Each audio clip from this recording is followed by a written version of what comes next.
¿Qué tal? ¿Cómo les va? Espero que estén muy bien. Y hoy día quería partir la clase con una adivinanza, aunque por ahí ya saben la respuesta. Un padre va con su hijo en un auto y tienen un accidente gravísimo.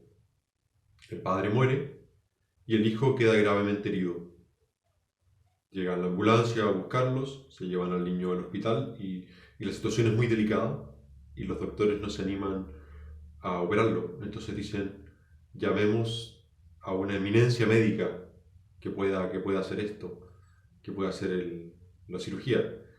Y cuando llega esta persona, lo encuentran los otros doctores y le dicen, bueno, ¿tú podrías, te animas tú a hacer esta operación? Dice, ¿cómo no hacerlo si es mi hijo? Y la pregunta es, ¿quién es esta persona si acaso no murió el padre en el accidente? Es divertido porque cuando uno hace esta pregunta, las respuestas, y quizá alguno ya pensó en alguna respuesta un poco rebuscada, aunque no sería muy perspicaz porque el contexto de la pregunta ya indica para dónde va la respuesta, es simplemente es la madre. ¿Por qué no? Un hijo tiene un padre y una madre y esas dos personas pueden decir es mi hijo. Y después de haber tirado algunos como no, es el padrastro, es el papá del no sé qué, o es su padre, porque da lo mismo, es que inconscientemente, cuando nos preguntan quién es esa eminencia médica, nos cuesta pensar es una mujer. Porque el sesgo de género está tan metido en nuestro inconsciente que inclusive aquellos que se consideran menos afectados, igual muchas veces se ven caer en estas trampas de pensar que debería ser un hombre este especialista médico. Y ese es el tema de la clase de hoy, el sesgo de género. El sesgo de género como un pecado social. Y me imagino que para muchos de ustedes ya les parecerá extraño que tener un cura en una clase de ética cristiana hablando sobre sesgo de género, cuando muchas veces es criticada la iglesia como una institución patriarcal, machista, sexista, y creo que la crítica es real, y como iglesia tenemos que hacernos cargo de ese inconveniente, pero también tenemos que darnos cuenta que no solo una iglesia machista ha creado una sociedad machista, sino que en una cultura machista se ha creado una iglesia machista. O sea, son como los dos se retroalimentan. Y sin duda ha habido en la historia de la humanidad periodos más machistas que otros, más sexistas. Y, y esos periodos han creado instituciones más sexistas. Y ha habido periodos más y menos sexistas en la historia y en la historia de la iglesia. Y esto nos ayuda a darnos cuenta del daño que puede generar el sexismo, no solo a la iglesia, sino a tantos que sufren.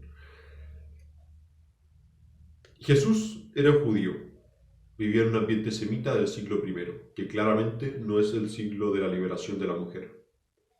Y es evidente que Jesús, sus discípulos y los que lo siguieron, vienen marcados por esta cultura.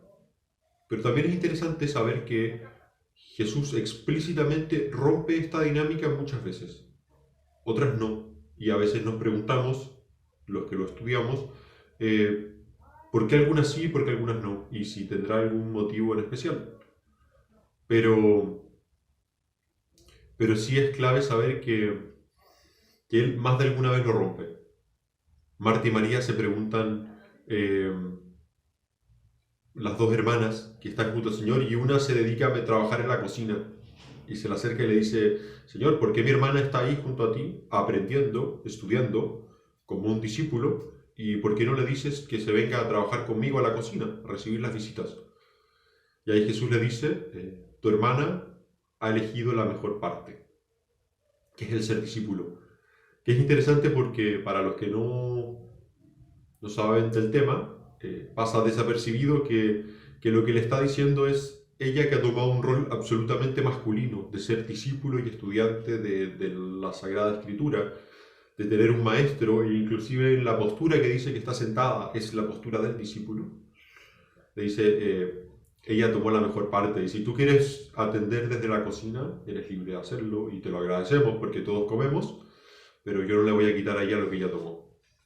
Jesús rompe varias estructuras de machismo con la mujer samaritana, con la mujer pecadora en su sociedad y nos enseña a salir al encuentro. Porque creo que también es importante entenderlo en la perspectiva de Jesús, que no es una política deconstruccionista de género lo que quiere hacer, sino más bien lo que él está promoviendo es el encuentro con personas concretas, con hombres y con mujeres, y tratándolos con las iguales posibilidades, con la misma aceptación y la misma dignidad, sean hombres o mujeres. Entonces no es que él venga a deconstruir las políticas de género, sino más bien que se encuentra con personas concretas y a esas personas les abre el corazón. Y la ética no quiere ser una política de confrontación, sino más bien situaciones concretas con personas concretas que se ven iluminadas a la luz de la sabiduría de Jesús y de la fuerza del Evangelio. Y del sesgo de género, creo que hemos sido víctimas todos, que nos afecta a todos. Y obviamente las mujeres tienen derecho a sentirse más afectadas que los hombres y en situaciones más complejas, pero nos afecta a todos. Y por eso creo que es muy importante en este tema de ética. Yo quería partir explicando un concepto ético, el pecado. El pecado que probablemente la mayoría hayan escuchado el concepto, pero quería aclarar algunos puntos para después poder entrar en lo que es un pecado social. Lo que pasa es que el pecado es el mal en nuestra vida y normalmente se toma como un mal personal, como una culpa personal punible, algo que yo hago con culpabilidad, que está mal y me aleja de Dios, me daña a mí y daña a los demás. Para los judíos, el pecado es siempre social y quizás nos cuesta a nosotros dimensionarlo porque en nuestra sociedad tendemos a individualizarlo todo. Tendemos a pensar que ¿qué te importa a ti lo que haga yo? Si no te afecta directamente, si no eres el que recibe la acción, ¿por qué te va a afectar? Yo siempre ocupo un ejemplo para explicar que no es tan fácil, aunque obviamente cada uno es libre de vivir su vida como el más le parezca, es con el derroche, con la opulencia. Quizá yo tenga mucha plata, no sé si es el caso, y me compro un Rolls Royce y circulo por poblaciones pobres con mi Rolls Royce. Obviamente eso va a causar un daño a esa gente que no tiene que comer y que ve que yo me gasto cientos de millones en un auto. Sin duda hay una violencia social en ese encuentro, en esa falta de encuentro, de empatización entre mi fortuna, que es mía y hago con ella lo que yo quiero, y la carencia del otro. Entonces, quizá al otro, ¿qué le importa qué hago yo con mi plata? Pero le afecta, pero construye una sociedad de una manera u de otra.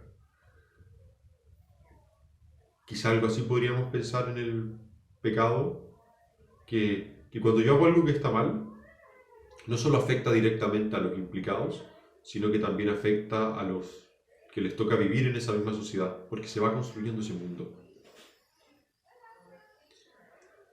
El concepto de pecado, en el fondo, es personal y es culpable del que lo comete, pero siempre tiene implicancias en los demás, en el resto de la sociedad. Y aquí quería entrar en el tema del pecado social. El pecado social son aquellas estructuras sociales que obran el mal, aquellas estructuras sociales que traen el mal y que, al igual que el pecado, atan a la libertad del ser humano, que le cautivan para no desplegarse con toda su grandeza, que lo empequeñecen, que van disminuyendo el ser humano. Y eso es el pecado social, son esas estructuras sociales. Y ni tú ni yo somos culpables de la sociedad en la que nacimos o de cómo ésta funciona. Ni tú ni yo somos culpables de que las mujeres ganen menos que los hombres. Ni tú ni yo somos culpables del impuesto rosa en los productos femeninos que sean más caros que los productos masculinos. Ni tú ni yo somos culpables de tantas veces que se le da menos oportunidades o menos visibilidad a las mujeres en la historia, en las novelas, en las películas, en las mismas empresas o en la universidad. Tú y yo no somos culpables de eso, pero nos afecta y es la sociedad en la que vivimos. Y si bien no hay pecado personal, sí hay una dinámica cultural que nos aleja de Dios, que nos aleja de la justicia, que nos aleja del reino de Dios y que hace daño al otro. Y no verlo, o no querer verlo, o no querer hacer nada al respecto, quizás sí sea algo que ya nos presente culpa. Cuando había más marchas feministas pre-pandemia y se puso de moda la canción de las tesis. Y las tesis gritan, el violador eres tú. Para muchos era violento porque dicen, yo no he violado a nadie. Pero obviamente una canción cuando dice, eres el amor de mi vida, no te lo está diciendo a ti ni a mí, que no somos el amor de su vida. Y el violador no eres ni tú ni yo, que no han violado a nadie. Pero sí es una denuncia a decir, esta sociedad es la violadora. Esta sociedad es la que lo permite. Y ahí sí nos interpela a hacer algo al respecto. Hacer algo con esa culpa social del sesgo de género que nos afecta a todos. Que construye una sociedad que no queremos. Y nos interpela. Quizá ninguno de nosotros pone precios más caros a los productos de mujer. Quizá ninguno de nosotros deja de pagarle más o menos a las mujeres.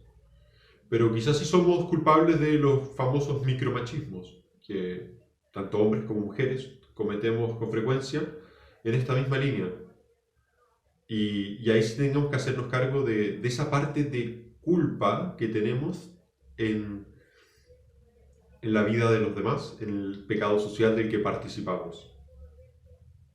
Hay intentos entonces de salir de esa culpa, de ese pecado social, de poder construir esa sociedad en la que reconoce mejor la igual dignidad de hombres y mujeres, las iguales capacidades y posibilidades, y que trata a los dos con igual respeto. Es un desafío para todos, es un desafío de nuestra cultura, de nuestro tiempo actual, el poder quizá deconstruir el sesgo de género que hemos ido heredando para poder construir una sociedad que no lo tenga, que reconozca la igualdad de posibilidades. En un siguiente video les voy a hablar sobre un proyecto específico con más detalles, pero en la arquitectura se habla de también una arquitectura con sesgo de género. Podemos decir un par de data freaks. Cuando se estandarizan las medidas en la construcción de una casa, muchas veces las medidas de la parte de la cocina son construidas con alturas promedios femeninas, ¿no? Como, las mujeres son las que cocinan, las mujeres son las que están en la cocina. Y va mostrando cómo la arquitectura subentiende que cocinar es algo femenino. O también el conflicto de que ya se ha ido poniendo de moda, mudadores en los baños de hombres, en los espacios públicos, o simplemente la pregunta por baños segregados de género o no. Sobre los baños segregados de género creo que a veces somos un poco simplistas y viene la pregunta de si eso es lo mejor para las mujeres o no, si es que no es un espacio más de suponer que no hay diferencia, o sea, que no hay conflictos, que sí están, y no serían espacios menos seguros o menos acogedores para las mujeres. Pero la arquitectura de sesgo de género no se refiere a Así que pintamos las paredes rosa o simplemente usamos estructuras metálicas, como algunos artículos lo proponen, sino que vamos bien a construir una sociedad donde, donde haya menos sesgo de género, porque la arquitectura y el diseño, la arquitectura que habitamos y el diseño que utilizamos construye nuestra forma de relacionarnos con la realidad. Y esa puede ayudar a seguir manteniendo esas diferencias de género o a irlas limando. Aquí les dejo el conflicto, la propuesta del Evangelio, que siempre es salir al encuentro de las personas, más allá de su condición, diferencias, posibilidades. Y en el próximo video les cuento un poco un proyecto de arquitectura urbana que trata de superar el sesgo de género.